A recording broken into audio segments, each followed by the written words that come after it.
ऋषीमुनी पांडवांना आणि विशेष करून युधिष्ठिराला भेटत आहेत. त्यामुळे त्याच्या मनातील आशंका, प्रश्न,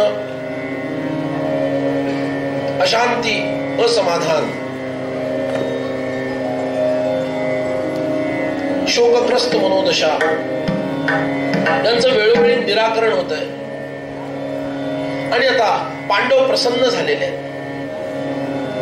सगळ्यांची मनस्थिती प्रसन्न आहे.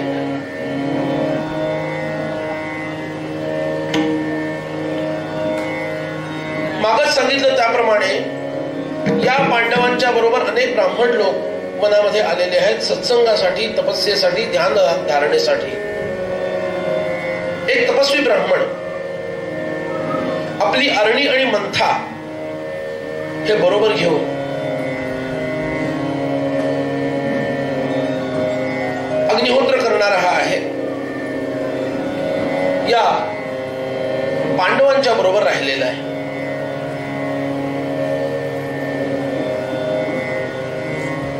आणि आता हे सगळं सांभाळायचं त्यापेक्षा एका उंच झाडाला आपण ते लटकून देऊ म्हणून त्यांनी अरणी आणि तो मंथा, मंथन काष्ठ हे सगळं एका झाडाच्या फांदीला असं लटकवून दिलं. आता कोण ते घ्यायला जाणार? पण गंमत अशी झाली, त्या अरण्यामध्ये उंच उंच मृग आहेत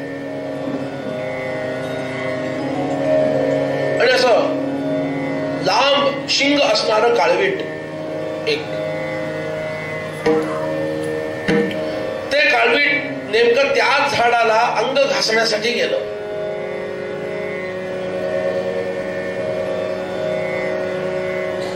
आणि ती काष्ठ आणि ते सगळं यंत्र त्याच्या शिंगात अडकलं. आणि त्याच्या शिंगात अडकलं आणि तो काळवीट गेला. कुठं जायचा तिकडं. थोड्या वेळानंतर अग्निहोत्र करण्याची वेळ जवळ आल्यानंतर तो ब्राह्मण पुन्हा त्या ठिकाणी गेला तर त्याला ते सापडेना. त्यांनी युधिष्ठिराला सांगितलं, म्हटलं माझी हीच संपत्ती आहे आणि हे जर मला न मिळालं तर मी प्राण देईन, कारण माझं न चुकलेलं व्रत आजपर्यंत ते माझं चुकेल जर मी अग्निहोत्र केलं नाही तर. बघा, व्रतासाठी जीव देणारे लोक होते हो. व्रतासाठी जीव देणारे लोक होते. आपण यांच्यापासून किती लांब आहोत नाही? या मनोवृत्तीच्या लोकांपासून आपण किती लांब आहोत.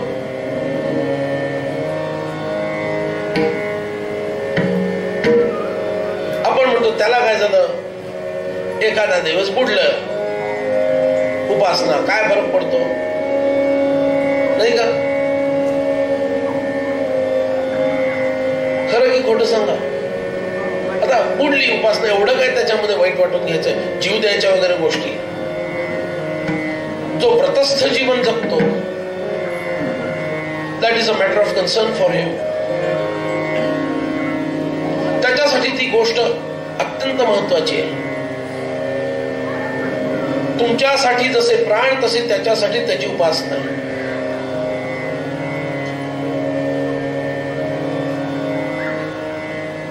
तुम्हाला माहित नसेल तर असे एक मोठे गायक होऊन गेले, त्यांना अचानक अर्धांगवायूचा झटका आला. फार मोठं नाव आहे. डॉक्टर म्हणाले पुढे गाऊ शकणार नाही. ते रडायला लागले आणि तोंड वाकडं असलेल्या अवस्थेमध्ये ते गायला लागले.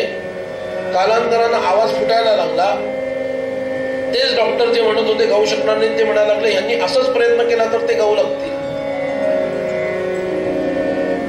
आणि नंतर ते गायला लागले.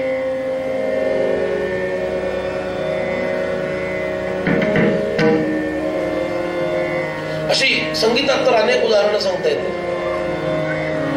शास्त्रीय संगीत क्षेत्रामध्ये याचंही तसंच आहे.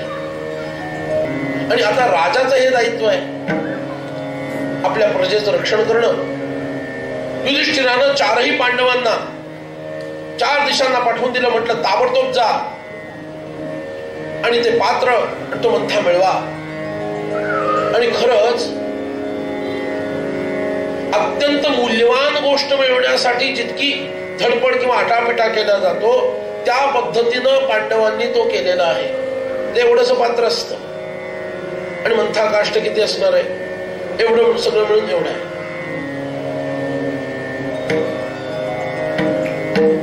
त्या मनामध्ये तसं दुसरं नवीन मिळणार नाही ना हो. आणि वेळ तर जवळ आली आहे अग्निहोत्र करण्याची.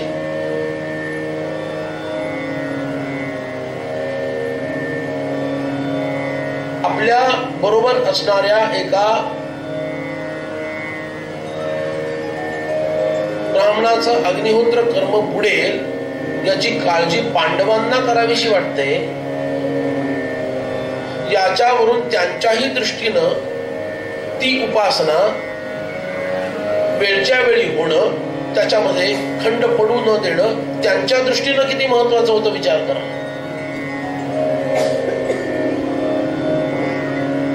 आपण पटपट कथा ऐकतो आणि सोडून जातो पुढं. हेच तर समजून घ्यायला पाहिजे ना. त्यातलं कथा काय कमी जास्त प्रमाणात माहिती आहे आपल्याला.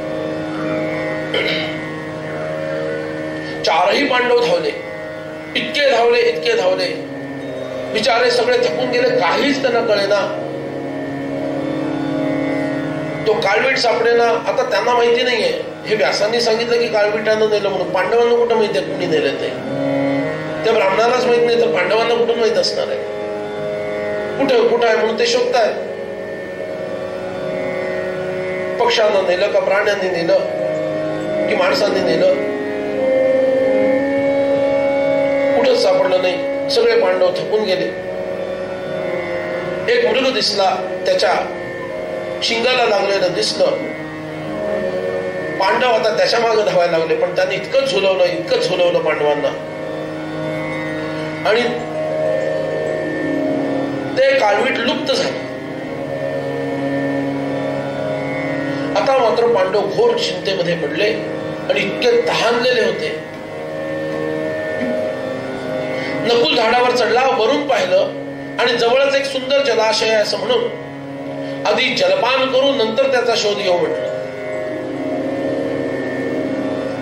गेला सरोवरामध्ये गेला. तिथं जवळ गेला. तिथलं पाणी पिणार इतका एक आकाशवाणी ऐकायला आली.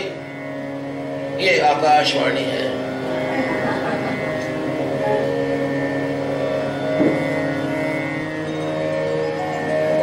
असली आकाशवाणी नाही. त्याला ऐकू आलं. अरे पाणी पिऊ नको. आधी माझ्या प्रश्नांची उत्तरं दे. ती जर अचूक देशील तरच तुला पाणी पिण्याचा अधिकार मिळेल. नाहीतर मारला जाशील. तो म्हणा मला नाही माहिती. मला लागले तहान. मी पाणी पिणार. त्यांनी पाणी प्यायलं आणि मरून पडला जागच्या जागी. नकुलाला एवढा वेळ का लागतो म्हणून सहदेवाला पाठवलं. सहदेवाची पण तीच गत. तसंच वागणं तसाच परिणाम. पुढं अर्जुन जातो. तो तर गांडीवधारी आहे. त्याला दिसलं आपले 2 भाऊ मरून पडलेले दिसत आहेत. इतकी तहान लागली. शोक करायलाही वेळ नाहीये.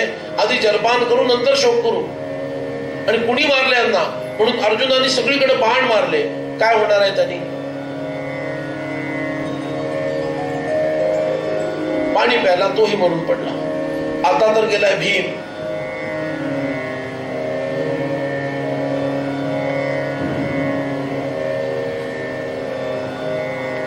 हे यक्षाचं किंवा राक्षसाचं काम असलं पाहिजे. आधी पाणी पितो, त्याला शोधून काढतो आणि संपवतो, असा भीम विचार करतो. भीमाने त्या आकाशवाणीला धुडकावून लावलं आणि पाणी पिणार धाडकन मरून पडला. आता मात्र युधिष्ठिराला काळजी वाटायला लागली आणि युधिष्ठिर तिथं पोहोचतो. 4 आपले बंधू मरून पडलेले आहेत. युधिष्ठिरात काय वेगळेपण आहे बघा.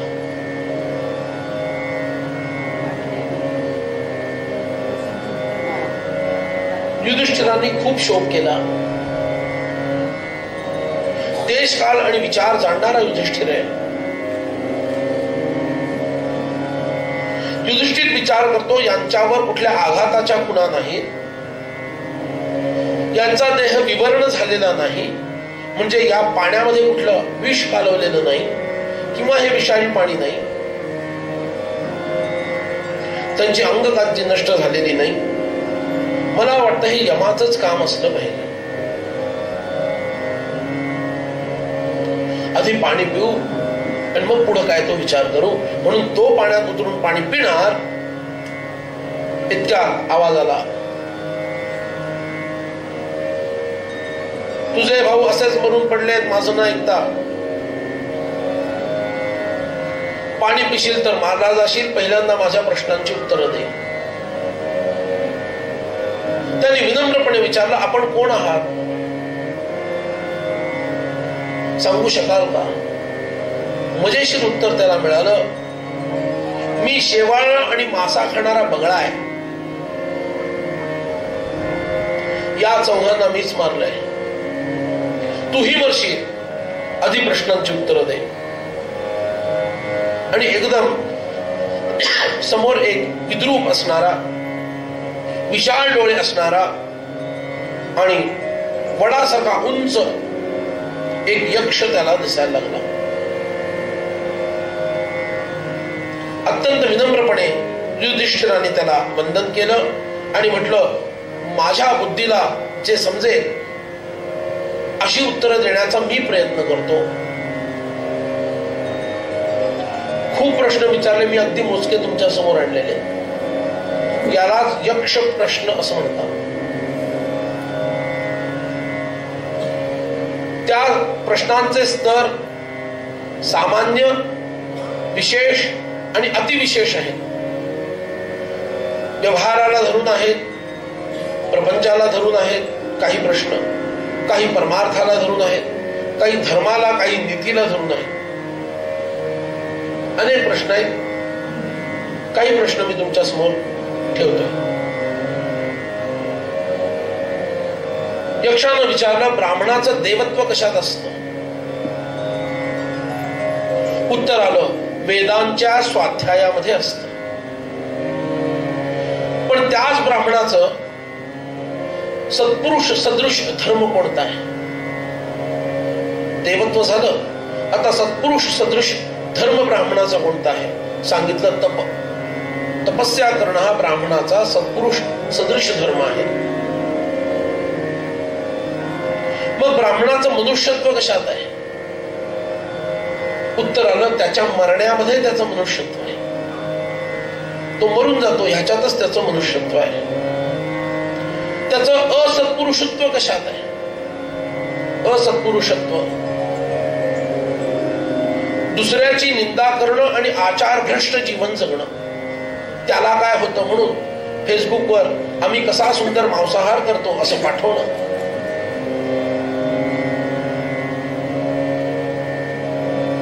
पाहिलं ना तुम्ही? कदाचित तुम्हाला तुमच्या वयाच्या लोकांना माहित नसेल, तुमच्या पुढच्या पिढीला नक्की माहिती मी काय म्हणतो ते. आम्ही अनाचार करण्यामध्ये कसे पुढे आहोत. एकादशीला हटकून आम्ही कसा मांसाहार करतो. आणि त्या श्रावण महिना असला तर आम्हाला ऊत कसा येतो हॉटेलमध्ये जाण्याचा. आणि श्रावण महिन्यात न चुकता आम्ही शेविंग कशी करतो. किती मुद्दे सांगण्यासारखे. त्याचं असत्पुरुषत्व आचार भ्रष्टतेमध्ये आहे. मग क्षत्रियाचं देवत्व कशात आहे? युधिष्ठिर उत्तर देतो, बाणविद्या आणि अस्त्रविद्या हेच क्षत्रियाचं देवत्व आहे. मग त्याचा सत्पुरुषांनी आचरलेला धर्म कोणता? यज्ञ करणे हा तो धर्म आहे. क्षत्रियासाठी मनुष्यत्व कोणतं आहे? भीती हे क्षत्रियाचं मनुष्यत्व आहे.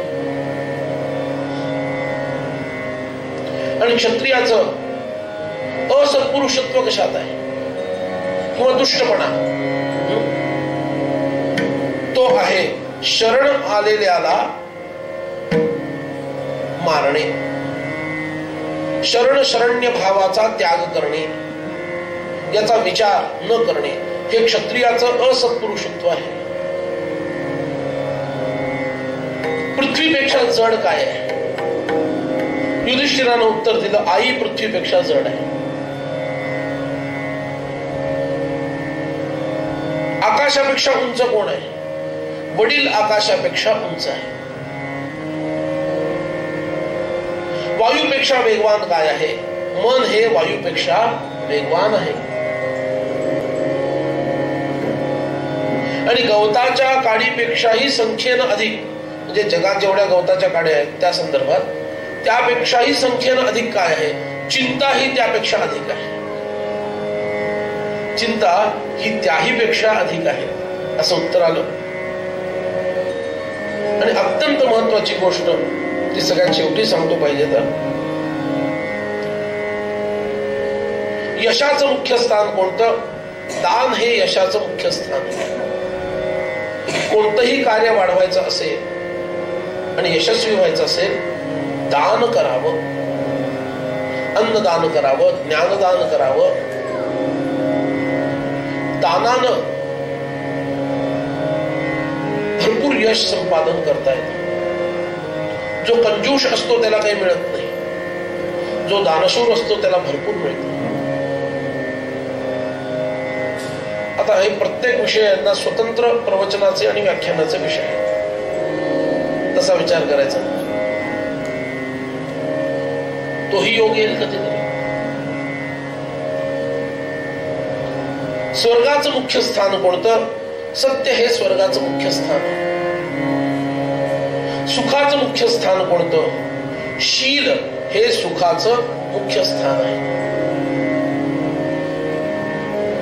आंग्ल भाषेमध्ये चांगली म्हण आहे, if wealth is lost, if wealth is lost, nothing is lost. If health is lost, something is lost. But if the character is lost, everything is lost. शील, चारित्र्य, मानवाचं चारित्र्य सर्वोच्च. आणि भारतीय संस्कृतीमध्ये सगळ्यात जास्त महत्व कशाला दिलं असेल तर या चारित्र्याला दिलेलं आहे.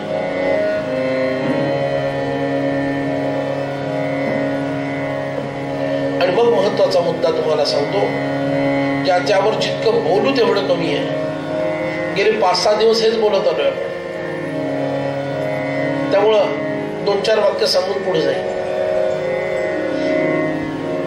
धर्माचं मुख्य स्थान काय आहे?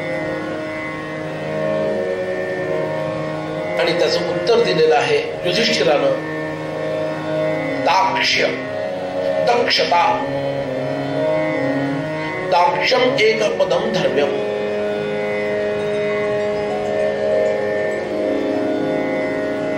कोणतं कार्य कधी किती लक्षपूर्वक करावं आणि कोणतं कार्य कधी अजिबात करू नये, ही दक्षता माणसाच्या जीवनात असायला हवी. असा जर तो दक्ष असेल तर तो धर्मनिष्ठ आहे. तसा जर नसेल तर तो धर्मनिष्ठ नाही. याला समर्थ रामदास स्वामींनी अखंड सावधानता असा शब्द वापरला, म्हणजे धर्म. छत्रपती शंभू राजांना उपदेश करताना समर्थांची पहिली ओवी आहे पत्रातली, अखंड सावधान असावे, दुश्चित्त कदापि नसावे, तजबीजा करीत बैसावे, एकांत स्थळी श्रीराम. काही उग्र स्थिती सांडावी, काही सौम्यता धरावी, चिंता लागावी परावी, दुसऱ्याची चिंता लागायला हवी. पाटवणी तुंब निघेना तरी पाणी चालेना, तैसे सज्जनाच्या मना कळले पाहिजे. पाणी जर वाहिलं नाही, तुंबलं तर ते खराब होऊन जातं, दूषित होतं. तसं माणसं जर तुंबली, काम योग्य वेळेला त्यांना मिळालं नाही तर माणसं सुद्धा दूषित होतात, त्यांची बुद्धी प्रदूषित होते. आणि नेत्याला हे लक्षात यायला हवं. आणि म्हणून खरा धर्मनिष्ठ तो ज्याला दक्षता समजली, who is always on his toes, always alert, कधीच कंटाळलेला नाहीये. काय मला करायचंय याच्याबद्दल सदैव त्याचं मन स्पष्ट आणि स्वच्छ आहे. आणि असं नसेल तर त्याला अतिदक्षते विभागाकडे न्यावं लागतं. ती दक्षता जर त्याला पाळता नाही आली तर त्याला कुठं न्यायची वेळ येते? अतिदक्षता. आणि गेली 800 वर्ष हिंदूंचं तेच झालेलं आहे. जय जय रघुवीर समर्थ. दक्षताच नाही. अरे तुमच्या देशात राहून तुम्हाला कसं मूर्ख बनवलं जात आहे? माझं पोट माझा परिवार, टॅक्स ऑल, मी त्याच्यातच खुश आहे. कसं मूर्ख बनवलं गेलं, अजून बनवलं जात आहे. टॅक्स भरणाऱ्यांवरच अरे रावी, आकडा टाकून वीज पळवणारे मोकळे फिरतायत. टॅक्स भरणारेच टेन्शन मध्ये कायम.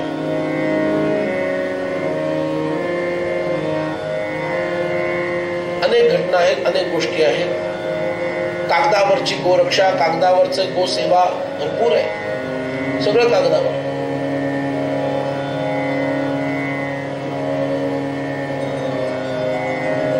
त्यामुळं माणसानं दक्ष असायला हवं. जो अलर्ट आहे तोच खरा धर्म पालन करणार आहे. आणि म्हणून छत्रपती शिवरायांचं चरित्र सतत डोळ्यासमोर हवं. तो महापुरुष इतका अलर्ट होता, इतका जागा होता.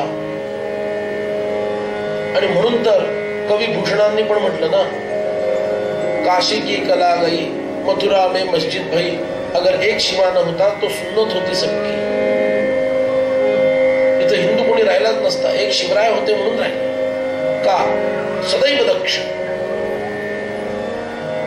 मला काय करायचं आणि काय नाही करायचं माहितीये. कायम जागा. म्हणून किमेकपदम धर्म्यम दाक्ष्यमेकपदम धर्म्यम.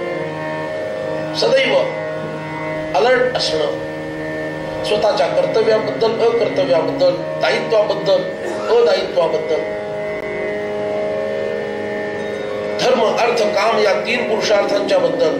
आणि जो निवृत्ती मार्गात आहे त्यांनी मोक्ष पुरुषार्थाच्या बद्दल सतत जागर राहणं.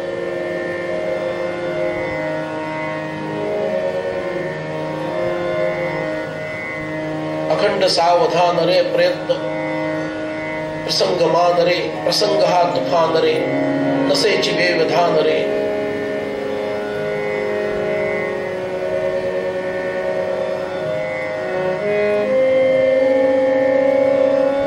ज्याप्रमाणे एका ज्योतीपासून दुसरी ज्योत प्रकट करता येते, त्याप्रमाणे विवेक सुद्धा एका विवेकी पुरुषाच्या संगतीत येऊन माझ्यातला विवेक मला जागा करता येतो. येते लक्षात. म्हणून विवेकी माणसाच्या संगतीत राहावं, चारित्र्यवान माणसाच्या संगतीत राहावं. आणि असा माणूस नाही मिळाला, काही वाईट वाटून घ्यायचं कारण नाही. रामायण, महाभारत, शिवचरित्र हे तेच दाखवत आहेत आपल्याला, तोच मार्ग दाखवत आहे.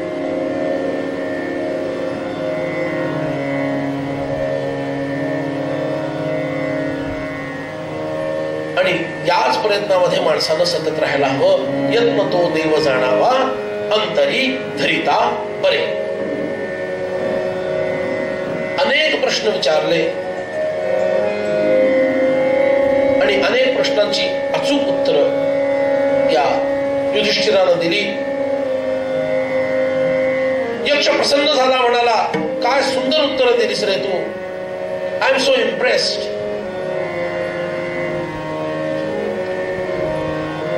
या बदल्यात मी तुझा एक भाऊ जिवंत करतो. चल, कोणता भाऊ जिवंत करू सांग.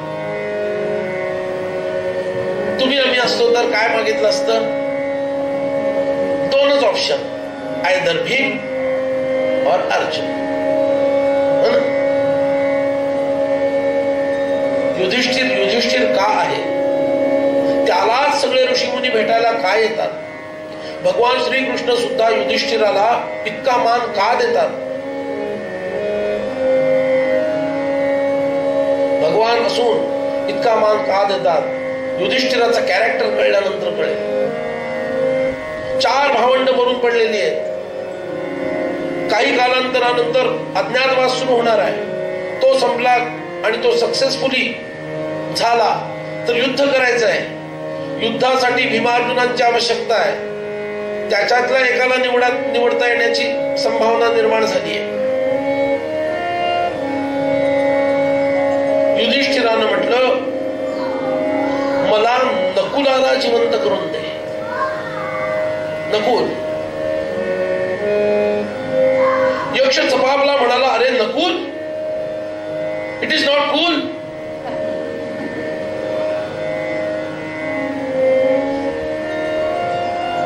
अरे भीमाला मागायचं, अर्जुनाला मागायचं, तू काय नकुलाला मागतोयस? इतकं गोंडस बाळते. नकुल पण मोठा योद्धा आहे, पण भीम आणि अर्जुनाच्या समोर नाही हो. आता हे 2 एवढे मोठे आहेत, त्यांच्या समोर बाकी सगळे छोटे होऊन जातात. आपल्या सगळ्यांची मिळून शक्ती एक केली तरी नकुलाचा 1 अंश होईल, एवढा तो पॉवरफुल आहे. पण भीम आणि अर्जुनाच्या पुढे नाही ना.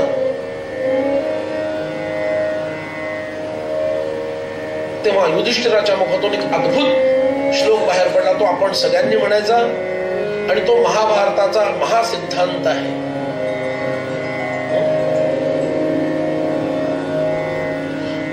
धर्म एव हतो हन्ति.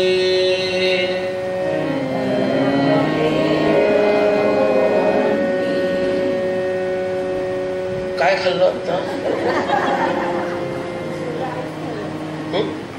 खाल्लं की प्यायलं काय? धर्म एव हतो हन्ति.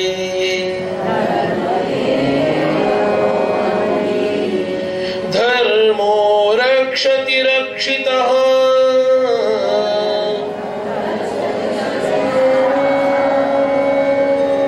तस्मात् धर्मो न हन्तव्यः.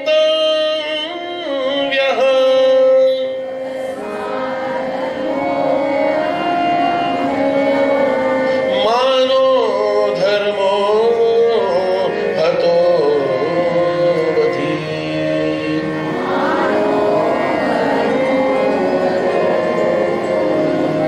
धर्म एव हतो हन्ति. धर्मो रक्षति रक्षितः. तस्मात् धर्मो न हन्तव्यः. मानो धर्मो हतो वधीत. जर तुम्ही स्वतःच्या धर्माचं रक्षण कराल तर धर्म तुमचं रक्षण करेल.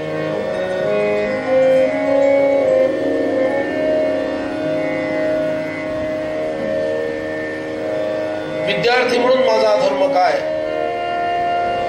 मुलगा म्हणून माझा धर्म काय? वडील म्हणून माझा धर्म काय? आई म्हणून माझा धर्म काय? मुलगी म्हणून माझा धर्म काय? भारतीय म्हणून माझा धर्म काय? आदी आदी या सर्व संदर्भांमध्ये एक उपासक म्हणून माझा धर्म काय?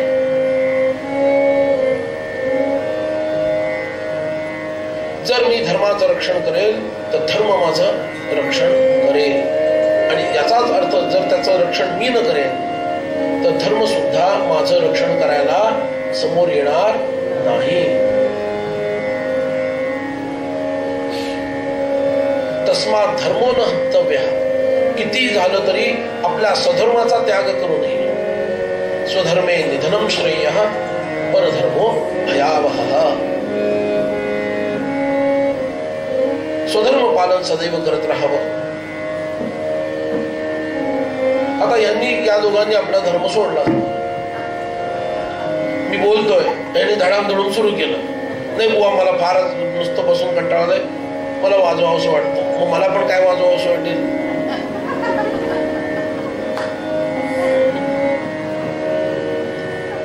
ह्यांनी जर धर्म नाही पाळला, कथा पुढे जाईल. आणि आता बोलायची वेळ आली आहे.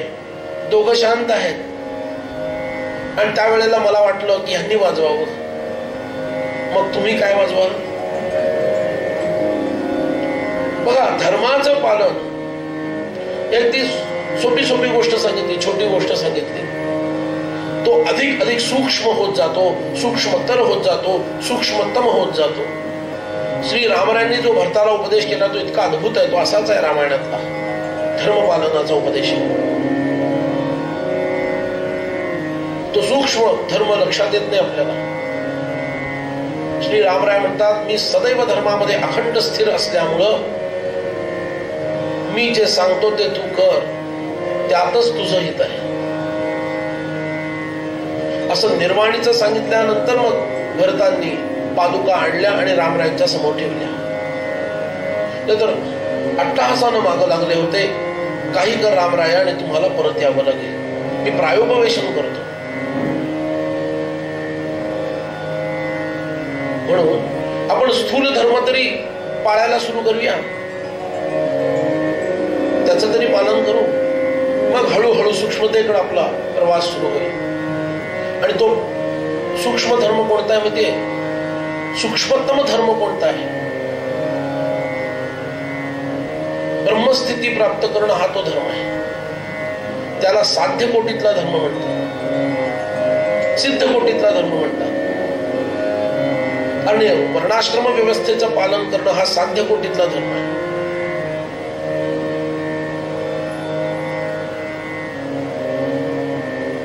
म्हणून मानव धर्म होतो वधित. काहीही करून माणसानं स्वधर्माचा त्याग, हतोवधित म्हणजे काय? त्याग करू नये. स्वधर्माचा कधी त्याग करू नका. अरे यक्षा, मी धर्मात्मा आहे असं लोक म्हणतात, आणि दया हा सर्वात श्रेष्ठ धर्म आहे.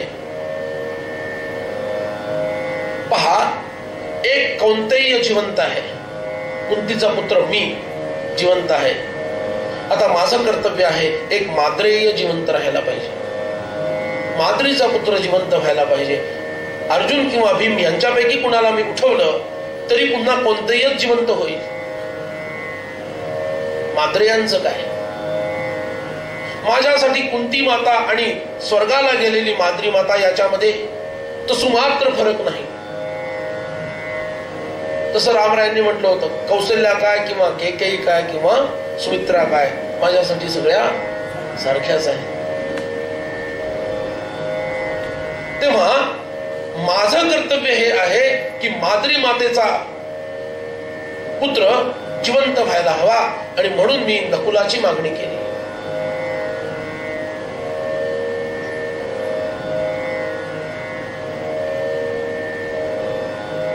यक्ष म्हणतो,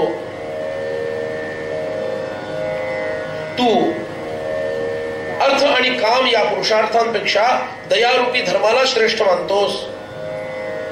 धन्य आहेस तू. कारण एक सिद्धांत लक्षात ठेवा हिंदू धर्माचा, फार तत्वज्ञान सांगत नाही.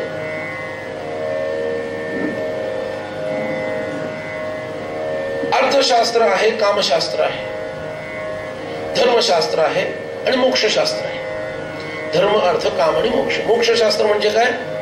अध्यात्म, दासबोध वगैरे हे जे काही वाचतात हे मोक्षशास्त्र आहे. ज्ञानेश्वरी, भगवद्गीता. धर्मशास्त्र कोणतं? धर्मसिंधू आदी आदी ग्रंथ जे आहेत, कसं वागावं, काय करावं. तसं अर्थशास्त्र पण आहे, धन कसं मिळवावं. आणि कामशास्त्राचा विशिष्टच अर्थ काढण्याची गरज नाहीये, ते तर आहेच, पण इच्छापूर्ती कशा कराव्यात आपल्या, प्रत्येकाची शास्त्र आहेत. ज्या वेळेला एका शास्त्राचा सिद्धांत दुसऱ्या शास्त्राच्या सिद्धांताच्या विरुद्ध जातो त्यावेळेला धर्मसंकट उभं राहतं. बरोबर ना? राईट. डॉक्टरांमध्ये पण आपण सेकंड ओपिनियन घेतो, थर्ड ओपिनियन घेतो. का? हार्ट स्पेशालिस्टचं घेतलं, आता न्यूरोलॉजिस्टचं घेऊया, ह्यांचं काय मत आहे, यांचं ऑपरेशन करायचं नाही करायचं. करतो ना असं आपण का? एकाचा सिद्धांत दुसऱ्याच्या सिद्धांताला काटशह जेव्हा देतो त्यावेळेला कुठला मानायचा आणि कुठला सोडायचा हा कळण्याचा विवेक असायला हवा. बरोबर आहे? तसं आपल्या शास्त्रानुसार धर्मशास्त्र, अर्थशास्त्र, कामशास्त्र, मोक्षशास्त्र तर सोडूनच देऊ तात्पुरतं आपण, कारण ते अल्टिमेट आहे.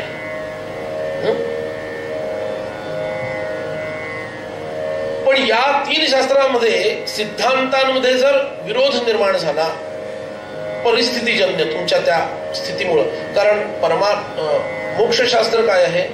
त्रिकालाच्या पलीकडचं शास्त्र आहे.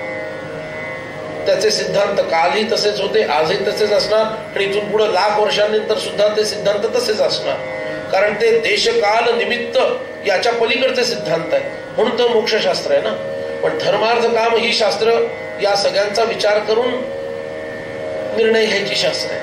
राईट? म्हणून जेव्हा या शास्त्रांचे सिद्धांत एकमेकांच्या विरोधात जातात, कुठल्या शास्त्रांचा सिद्धांत प्रमाण मानायचा त्याला ज्ञानीजनांनी सांगितलं. अर्थकामशास्त्रांचे सिद्धांत धर्मशास्त्राच्या सिद्धांताच्या विरोधात जेव्हा जातील परिस्थितीजन्य अवस्थेत, ते काही विरोधात नाही आहेत, त्या परिस्थितीमध्ये तसं होऊ शकतं, त्यावेळेला धर्मशास्त्राचा सिद्धांत प्रमाण मानावा. बिकॉज या तिघांमधला सर्वश्रेष्ठ धर्म आहे. धर्म अर्थ काम या त्रिवर्गातला सर्वश्रेष्ठ कोण आहे? धर्म आहे. अर्थ काम त्याला अनुषंगिक आहे, इन अकॉर्डन्स टू धर्मशास्त्र असे ते. म्हणून इथं यक्षानं म्हटलं, तू अर्थ आणि काम याच्यापेक्षा दयारूपी धर्माला महत्व देतोस. म्हणजेच तू धर्मशास्त्राला अर्थशास्त्रापेक्षा आणि कामशास्त्रापेक्षा जास्त महत्व देतोस. तुम्हाला समजायला सोपं जावं म्हणून मी असं सांगितलं. आणि म्हणून मी तुला वरदान देतो, एक नव्हे तुझे उरलेले सगळेच्या सगळे भावंड जिवंत होती आणि एकदम हे सगळे पांडव उभे राहिले. धर्मराज युधिष्ठिर महाराज की जय. जय जय रघुवीर समर्थ. युधिष्ठिर म्हणतो, भावंड जिवंत झाले, खूप आनंद त्याला झाला. युधिष्ठिर म्हणतो, लाखो वीरांना मारू शकणाऱ्या माझ्या भावांना मारणारा कोणी यक्ष असू शकेल असं मला वाटत नाही. आपण खरे कोण आहात मला जर मी समजून घ्यायला पात्र असेल तर कृपा करून खरं आपण कोण आहात हे मला सांगा. असं म्हटल्यानंतर यक्ष म्हणतो, अरे मी तुझा पिता धर्मराज आहे स्वतः, म्हणजे यमराज. धर्मराज म्हणजे यमराज. मी तुझा पिता धर्मराज. यश, सत्य, दम, शौच, सरलता, लज्जा, अचंचलता, दान, तप, ब्रह्मचर्य हे सर्व मिळून माझं शरीर बनलेलं आहे. कुणाचं? यमराजाचं. या सगळ्यांचं यमराजाचं शरीर आहे. तुझी दयाळू वृत्ती आणि समदृष्टी यामुळं मी तुला वरदान देतो. वरम ब्रूही, बोल तुला काय हवंय. यांना तर जिवंत केलंच, पण मला तुला वर द्यायचंय, बोल तुला काय हवंय.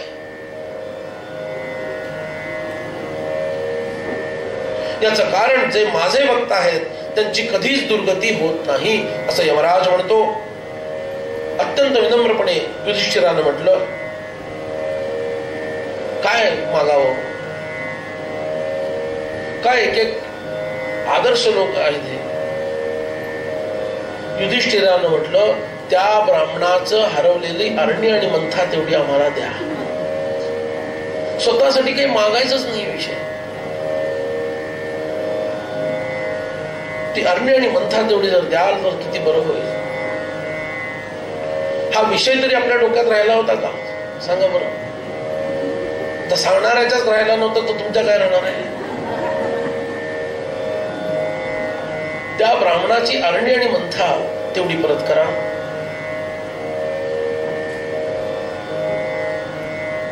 तथास्तु असं म्हटलं. अरे पण तू जे मागितलंस त्याच्यापेक्षा काहीतरी जास्त मागावंस असं मला वाटतं. बोल, अजून तुला काय हवंय सांग. असं म्हटल्यानंतर पुढे म्हटलं, 13वं जे वर्ष सुरू होणार ते आमचं सुखरूप पार पडो, म्हणजे आम्ही कुणाला न सापडो. यमानं तथास्तु म्हटलं, तुम्हाला मनोवांछित रूप घेता येईल. म्हणून हे पांडवांच्या रूपामध्ये नव्हते. त्यांनी फक्त वेश बदलला, ड्रेस बदलला, हेअरस्टाईल बदलली असं नाहीये झालेलं. त्यांचं रूप पण बदललेलं आहे. 6 जणांचं रूपही बदललेलं आहे. तुम्हाला मनोवांछित असं रूप प्राप्त होईल. अरे पण अजून काहीतरी माग रे, तू काहीच मागत नाहीयेस, अजून काहीतरी माग. युधिष्ठिर खरंच युधिष्ठिर आहे. युधिष्ठिर म्हणतो, तू जे देशील त्याच्यात माझी संतुष्टी आहे. तुला जे वाटतं तेच देऊन टाक. असं म्हटल्यानंतर धर्मराज म्हणजे यमराज म्हणतात, तुझे धर्मगत सर्व सद्गुण अखंड राहू दे आणि मी तुम्हाला सांगतो म्हणून तुमच्या या अज्ञात काळामध्ये विराट नगरामध्ये तुम्ही राहा. विराटाच्या नगरामध्ये तुम्ही राहा. आणि ती मंथा आणि अरणी परत मिळाली. आता त्याची गरजच नव्हती. त्याचं निमित्त फक्त बनवलं होतं. पांडवांना वरदान देण्यासाठी, हा संदेश देण्यासाठी.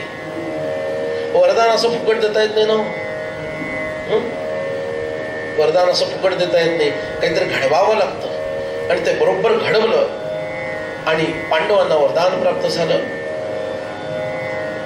यक्ष निघून गेला. यांच्या अज्ञातवासाचा काळ जवळ आला. सर्व पांडवांनी ब्राह्मणांना प्रार्थना केली, 12 वर्ष तुमच्या संगतीत राहिलो, माझं परमभाग्य. पण आता अज्ञातवास अगदी नजीक आलेला आहे. आम्हाला काही काळ आधीच अदृश्य व्हावं लागेल. तेव्हा आपण आम्हास अनुज्ञा द्यावी.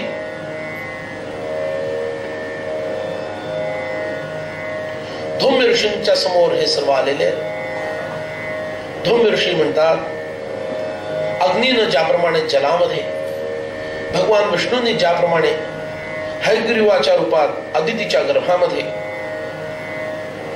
अज्ञातवास स्वीकारला होता, त्याप्रमाणे तुम्हीही तो स्वीकारा. हे का सांगितलं? मोठ्यांचं कारण सांगितलं म्हणजे लहानांनाही सांत्वना मिळते. बरोबर ना? अरे स्ट्रगलिंग टाइम सगळ्यांचाच असतो. अमक्या अमक्याचाही होता. हो का? मग मला बरं वाटतं.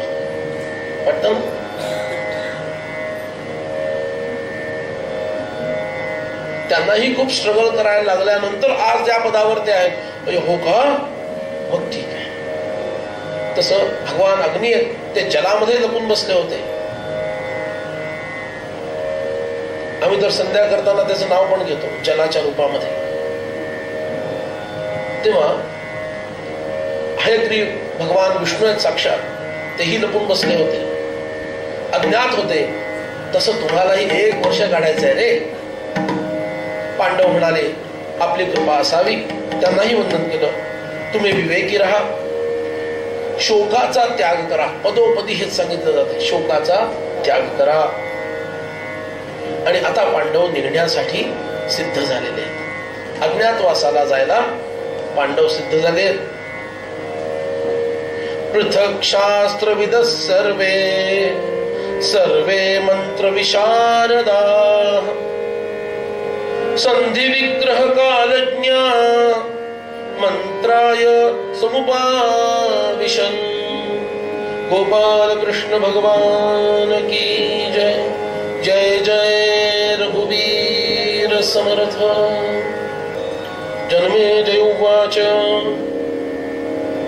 कथं विराट नगरे मम पूर्व पितामहः अज्ञातवासमुषिता दुर्योधन भयार्दिता. विराट पर्व चालू होता. कशा पद्धतीनं माझ्या पूर्वजांनी अज्ञातवास ग्रहण केला हे ऋषीवर मला सांगावं असं राजा जनमेजय वैशंपायन ऋषींना म्हणतो. आणि ही कथा सौती शौनकादिक ऋषींना सांगत आहे.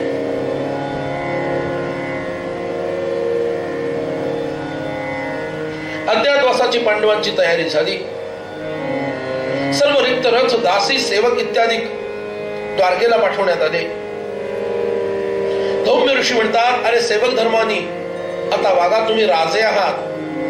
तेव्हा राजाचं वागणं वेगळं असतं, सेवकाचं वागणं वेगळं असतं. सेवकाच्या भूमिकेमध्ये वागायचं एवढं विसरू नका. बरोबर ना?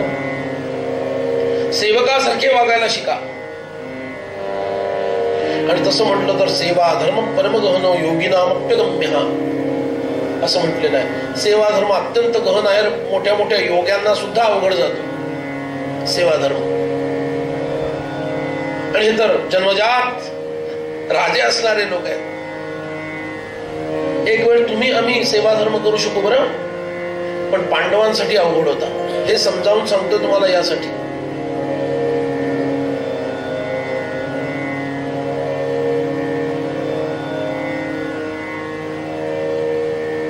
आपली आपली कामं पांडव ठरवतात. मी काय करायचं, मी काय करायचं. युधिष्ठिर म्हणतो, मी कंक नावाचा ब्राह्मण होतो. हा, तू ब्राह्मणच हो, त्यासाठीच तू योग्यस. कसं काय आमच्या कुळात आलास काय? मी कंक नावाचा ब्राह्मण होतो. अक्षविद्येमध्ये मी प्रवीण आहे. अजून हौस जात नाहीये. अक्षविद्येमध्ये मी तसा प्रवीण आहे. आता इतकं धोपटून घेतलं तरी स्वतःला प्रवीण म्हणतोय. धोपटून घेतलं, काही डावच टाकायला मिळाला नाही. तो आता तरी चान्स मिळेल. अरे एक संधी मिळाली नाही त्याला डाव टाकायची, तर काय बोलावं. मी अक्षविद्येत प्रवीण आहे. आणि असं सांगेन, मी युधिष्ठिराचा जुना मित्र आहे, कंक ब्राह्मण. आणि विराटाचा मंत्री वगैरे तो जो काही बनवेल मला ते बनेल. आणि थोडाफार त्याच्याबरोबर द्यूत खेळेल, सुहृद द्यूत. हौस. भीमसेन म्हणतो, मी काय व्हायचं, मोठं अवघडच काम आहे. भीमसेन काय व्हायचं, मी पौरवगण बल्लव होतो. बल्लव स्वयंपाक करणारा मी बल्लव होतो. आणि इतर अवजड कामं सुद्धा मी करायला मदत करेन. समजा एखादा हत्ती संपावर गेलाय, जातो मी तिकडं. एखाद्या बैलाला पडसं झालंय, करतो तिथं जाऊन काहीतरी काम. हा, आणि मल्लयुद्ध करून राजाचं मनोरंजन मी करेन, त्यांना रमवेन. आणि सांगताना असं सांगेन, युधिष्ठिर महाराजांचा अगदी लाडका स्वयंपाकी मी होतो असं विराटाला सांगेन. आणि युद्धामल्ल पण होतो, 2 in 1. अर्जुन म्हणाला, मी षंढक बनतो काय झालाच आहे. शापामुळे षंढक झालेलाच आहे. कुंडल धारण करतो आणि शंखाच्या बांगड्या घालतो. स्त्रियांचे सर्व अलंकार घालतो. केसांची वेणी बांधतो. नपुंसकाचं रूप घेतो आणि बृहन्नला असं नाव घेतो. राजाचं आणि स्त्रियांचं मनोरंजन करेन, संगीत शिकवेन. आणि असं सांगेन, मी इंद्रप्रस्थामध्ये द्रौपदीची परिचारिका होते असं सांग. नकुल म्हणतो, मी ग्रंथिक होतो, अश्वपाल बनतो. आणि अश्वशिक्षा म्हणजे शिक्षण आणि अश्वचिकित्सा करण्याचं काम करतो. आणि असं सांगेन की युधिष्ठिराकडे मी अश्वपाल होतो. कारण परत प्रश्न निर्माण होईल, तुम्ही एकमेकांना ओळखता कसे? 6 जण म्हणून एकेच ठिकाणी आम्ही कामाला होतो. आता तेच राहिले नाही तर आम्ही तरी काय करावं? आम्ही नाराज झालो म्हणून आम्ही निघून आलो. म्हटलं विराटासारखा दुसरा राजा नाही. सैराटाकडे असण्यापेक्षा विराटाकडे असणं काय वाईट आहे? बरोबर. म्हणून आम्ही तुमच्याकडे येतो. म्हणून हा हे बरं आहे. सहदेव म्हणतो मी तंतीपाल नावाचा गोचिकित्सक होतो आणि राजांना हे विशेष सांगेन, अरे ज्या बैलाच्या मूत्राचा केवळ वास घेतल्यामुळं फाकड गायींना सुद्धा गर्भधारणा होते, त्याचा माझा अभ्यास आहे. त्या बैलाची सर्व लक्षणं मला माहिती आहेत.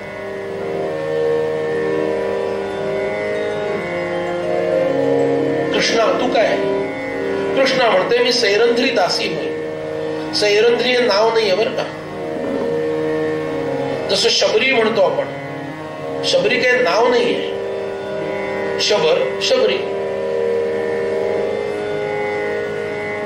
सैरंध्री हे काही नाव नाहीये. हे सामान्य नाव आहे, विशेष नाव नाही.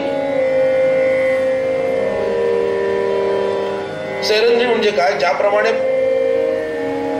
पुरुषांच्या केश कलापाचं जे काही नापिक वगैरे केलं जातं, तसं महिलांचं जे केलं जातं त्याला सैरंध्री असं म्हणतात. Hair dressing Marathi. अशी मी सैरंध्री दासी बनते आणि असं सांगते मी पूर्वी द्रौपदीची परिचारिका होते. किती डिमांड वाढेल तिची. द्रौपदीची परिचारिका होते आणि आता राणी सुदेशनेची सेवा करायला मी जाईल.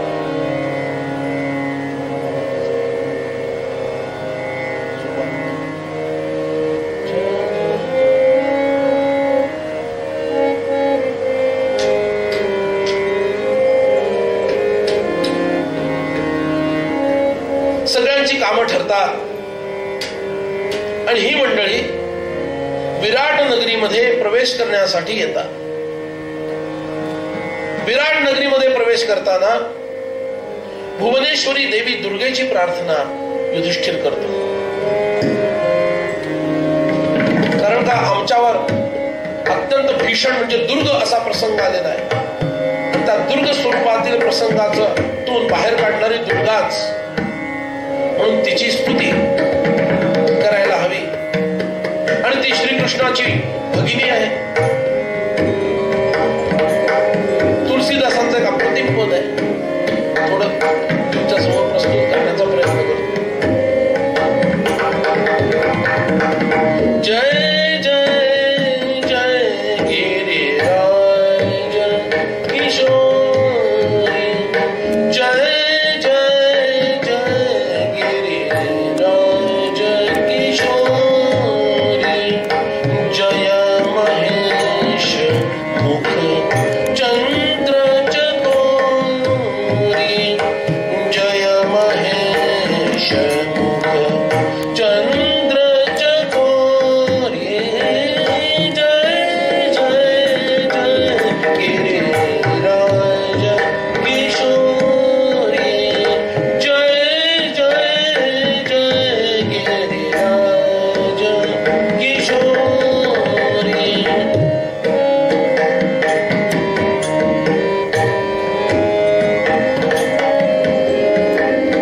जय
महेश मुख चंद्र चकोरी जय जय जय गिरिराज किशोरी.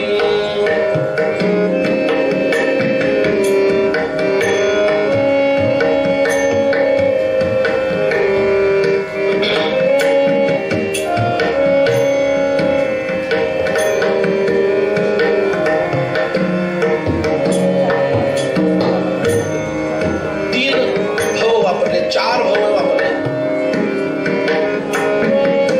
भव, भव, विभव, पराभव, कारिणी.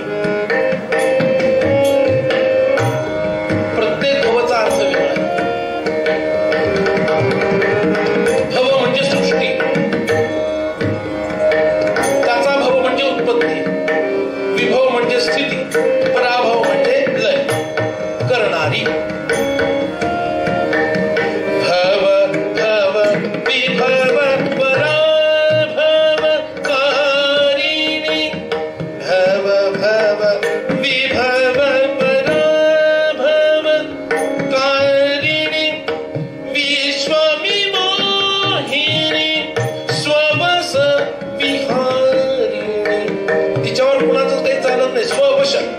स्वतःच्या सत्तेवरती चालते भगवती. भव भव विभव पराभव कारिणी. भव भव विभव पराभव कारिणी. विश्वविमोहिनी स्ववस विहारिणी. जय जय जय किशोरी. जय जय जय गिरिराज किशोरी. जय जय जय गिरिराज किशोरी. जय महेश मुख चंद्र चकोरी. जय जय जय गिरिराज. जय जय जय गिरिराज. जय जय जय गिरिराज किशोरी.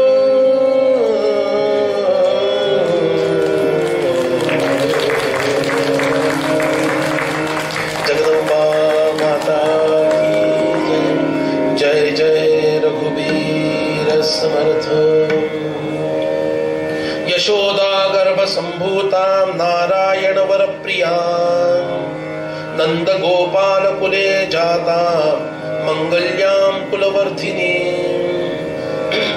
कंस विद्रावणकरीं असुराणां क्षयंकरीं शिलातटविनि विक्षिप्ताम् आकाशं प्रतिगामिनी.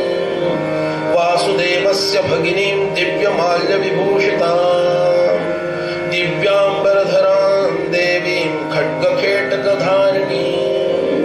नमोस्तुते वरदे कृष्णे कुमारि ब्रह्मचारिणी. बालार्कसदृशाकारे पूर्णचन्द्रविभानने. जया त्वं विजया चैव संग्रामे च जयप्रदा. ममापि विजयं देहि वरदा त्वं च साम्प्रतम्. दुर्गात्तारयसे दुर्गे तत्त्वं दुर्गा स्मृता जनैः. कान्तारेषु वसन्तानां मग्नानां च महार्णवे. जगदंबा माता की जय.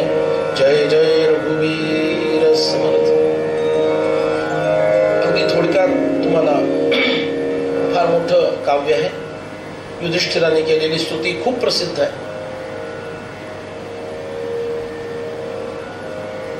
अशी मनोभावे स्तुती युधिष्ठिराने जगदंबेची केली. साक्षात भगवती समोर प्रकट झाली वायुमंडलामध्ये. काय शक्ती असेल हो युधिष्ठिराची. साक्षात भगवती प्रकट झाली आणि म्हणते अत्यंत प्रेमाह्लादानं भगवती म्हणते, बाळ माझं दर्शन कायम मंगलकारीच असतं बरं.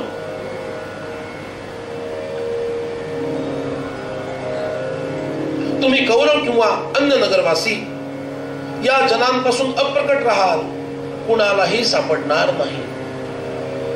युधिष्ठिरा तुझे सर्व शत्रू नष्ट होतील. आणि एक दिवस तू राजा बनशील असा मी तुला आशीर्वाद देते असं भगवती म्हणाली आणि ती अंतर्धान पावली. जगदंबा माता की जय.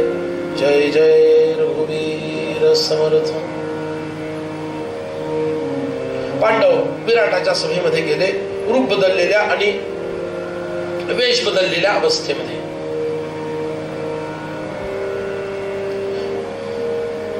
मत्स्य नगरी असं नाव दिलेलं आहे. तिथं निवास केला आणि पांडव एकमेकांना सांभाळून राहत होते. गुप्त रूपामध्ये संपर्कात होते, कारण प्रत्येकाचं डिपार्टमेंट वेगळं आहे, बरोबर ना. अरे एकाच या ठिकाणी आपण आहोत, किती अंतर आहे, 1 किलोमीटर पेक्षा कमीच आहे, तरी सुद्धा एकमेकांना भेटणं आता इकडून तिकडं तिकडून अवघड आहे ना तुमच्यासाठी. तर यांना जर अख्ख्या नगरीत राहायचं आहे, वेगळ्या वेगळ्या डिपार्टमेंटची कामं करायची, तरी सुद्धा एकमेकांशी संपर्क साधून कसे राहिले असते. तेव्हा तर मोबाईल पण नव्हता, बरोबर. पण गुप्त पद्धतीनं एकमेकांशी संपर्क साधून राहिले. 3 महिने छान गेले. 4थ्या महिन्यामध्ये ब्रह्मोत्सव आला त्या ठिकाणी आणि हजारो मल्ल उपस्थित झाले.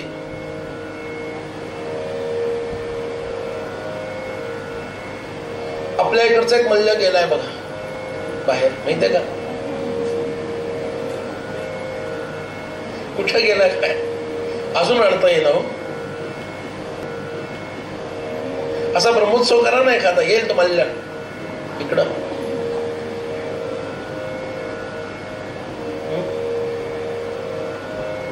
IPL मल्ल आहे म्हणे.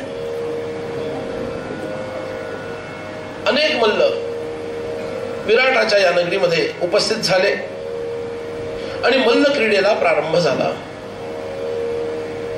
आणि जिमूत नावाचा एक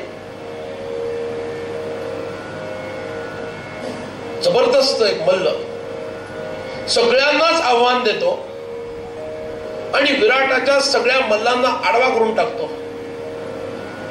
आणि जिमूत गर्वोत्थतपणे म्हणायला लागतो, का महाराज आहेत का तुमच्याकडे मल्ल शिल्लक अजून? सगळे तुमचे मल्ल मी गारद करून टाकले, आडवे करून टाकले. आहे का तुमच्याकडे कोणी मल्ल शिल्लक? आता हे व्हावं म्हणूनच युधिष्ठिर वाट बघत होता. एकदा हे घडून जाऊ दे. आपला हुकमी एका कधी काढायचा असतो हे हुशार माणसाला कळतं. जो बेडपट असतो तो सगळे पानं पहिल्यांदाच उघडी ठेवतो, बरोबर आहे. युधिष्ठिर पण राजनेताच आहे.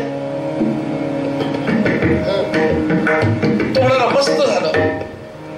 युधिष्ठिर विराटाला म्हणतो, महाराज हा जिमूत उड्या मारतोय, पण तो आपला जो आहे ना बल्लव, तो काही फक्त आचारी नाहीये, तो चांगला मल्ल सुद्धा आहे. इफ यू डोंट माइंड त्याला बोलून आणू का? बघा तो कशी जिरवतो याची. अरे हो रे, माझ्या लक्षातच नाही राहिलं. हा, आणि तो युधिष्ठिराचा लाडका मल्ल होता म्हणे. हो, म्हणून तर म्हटलं त्याला बोलू का? बोलो.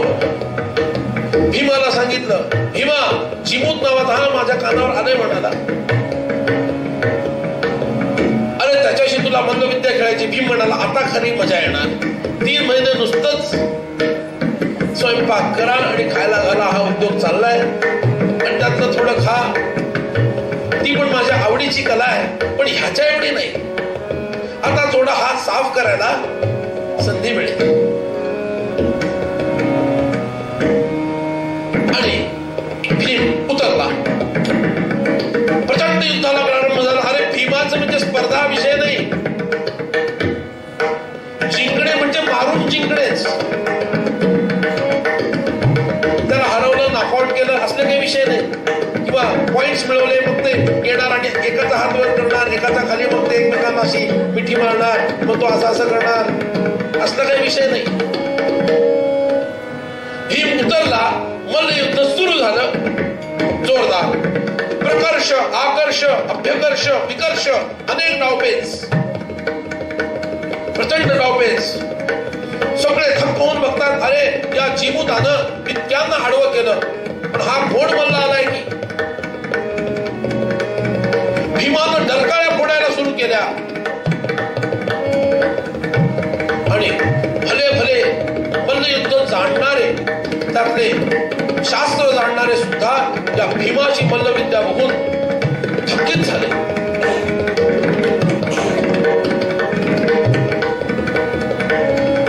प्रभावित झाले. आणि भीमानं आता वेगात त्याला ओढला जवळ आणि वर उचलला, कर कर कर कर कर 100 वेळा फिरवला आणि असा जोरात आपटला खाली.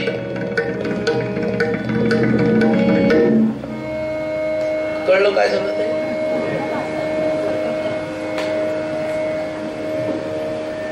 जीमूताचं पीठ करून टाकलं. राजाला अत्यंत आनंद झाला. विपुल धन त्याला दिलं. अरे आता उरलेल्या मल्ल त्यांचं काय? आता ते लढले तर ठीक म्हणाला, पाय दिला तर. उरलेल्या मल्लांना सुद्धा परास्त केलं भीमानं. या भीमाची ती शक्ती आणि डरकाळी फोडणाने ते सगळं राजाने बघितलं. तो म्हणाला, फक्त माणसांचीच याच्याशी युद्ध करून काही उपयोग नाहीये. He needs better opponent. याच्या शक्तीला न्याय मिळवायचा असेल तर हत्ती, वाघ, सिंह यांच्याशी याची लढाई करवली पाहिजे. म्हणून अंतःपुरातील स्त्रियांचं मनोरंजन करण्यासाठी म्हणून राजा कधी कधी भीमाला मधल्या सुट्टीमध्ये राजस्त्रियांच्या समोर, म्हणजे राजस्त्रियावरती असं बसणार बाल्कनीमध्ये, आणि भीम खाली बंदिस्त असं क्रीडांगणासारखा भाग, मोठा हॉल म्हणा, बंदिस्त, आणि त्याच्यामध्ये चाकं लावलेला एखादा पिंजरा आणला जाणार आणि तिथनं त्याच्यातून एक वाघ किंवा सिंह बाहेर येणार किंवा चित्ता बाहेर येणार, कधी कधी हत्ती बाहेर येणार आणि तिथं भीम असणार. आणि सर्व राजस्त्रियांनी, राजांनी, अमुक तमुक या सगळ्या लोकांनी वरून 30-40 फूट उंचावरून हे युद्ध बघायचं. चुकून एखाद्याने वर उडी मारली तर, भीम वर आला तर चालेल, शेपूटवाले वर आले तर काय करतात? लेने के देने पड जाएंगे. असा खेळ खेळवून भीम त्यांना पण आडवा करून टाकायचा आणि भीम म्हणायचा, थोडंसं खर्चटले जाऊ द्या, आणि असं म्हणून भीम चालला जायचं. अशा प्रकारे बघा, दास्य करणं काय अवघड गोष्ट आहे. आता युधिष्ठिराला हे आवडत असेल का भीमाचे असे खेळ करणे? आता काय सर्कशीतलाच झाला ना तो, की नाही? अरे ह्यानं जर सर कसलं ना त्याचं विराटाचं, तर परत नाव घेणार नाही. पण हे सर्कशीतले खेळ पण करावे लागले, काय करणार? दास्य करणं अवघड काम आहे. तर अशा प्रकारे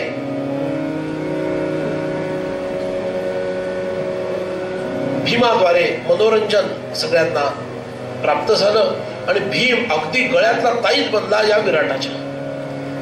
आणि आता त्याला राजसभेमध्ये सुद्धा स्थान मिळायला लागलं. तू फक्त इन्स्ट्रक्शन देत जा, रुचिराचे पुस्तक लिहून त्यांना दे, ते करतील. तू इथे आपल्या मेन ऑफिस मध्ये येत जा आणि तिथल्या गतिविधींमध्ये पण लक्ष देत जा. भीम म्हणाला, ओके. अरे खरं काम त्याचं तेच आहे. आणि असा तो लाडका झाला. जय जय रघुवीर समर्थ.